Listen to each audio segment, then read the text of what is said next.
Now, leading civil society organizations in constitutional governance, elections, transparency and accountability and human rights sectors say that the country is teetering down a slippery slope in the wake of recent developments in the country, including the Gen Z-led protests.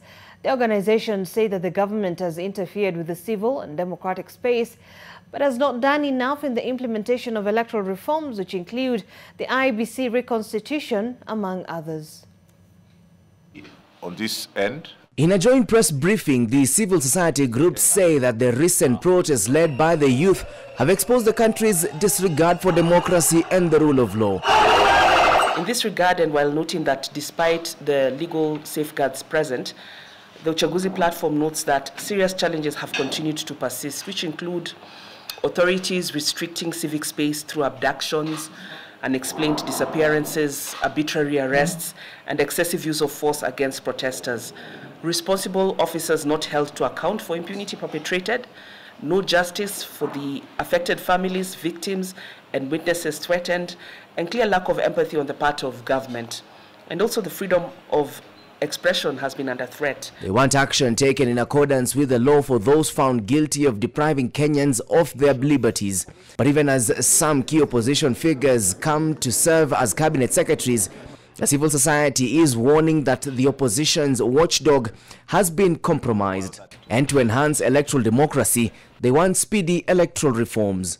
The National Dialogue Committee, established last year, resulted from the closing of ranks across the political divide to forge consensus on a number of priority national issues, including the reconstitution of the IEBC. the delay in recruiting IEBC commissioners continues to undermine the constitutional functions of the Commission and fundamentally impacts not just democracy, but citizens in the constituencies and wards that do not have representatives. Further to the NADCO bills, there are other electoral legislations that need to be fast-tracked.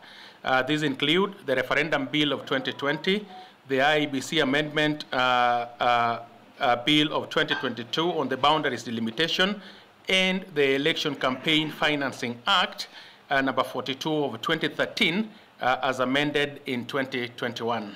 The issue of replacement of ID cards with a Maisha card has also been flagged by the civil society groups.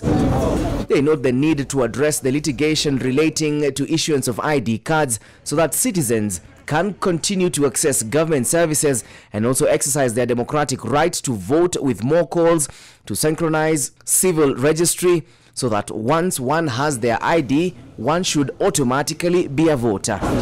Applications for new ID cards have piled up to more than 600,000 over the last few months, with the number going up by 10,000 every day. Additionally, over 5,000 Kenyans apply for replacement of lost or defaced ID cards every day. The intended Maisha cards have a 10-year validity period, which is a major shift from the previous generation of ID cards, which had no expiry date. Kenyans and other electoral players have been urged to take democracy seriously. Brian Moshiri, NTV, Nairobi.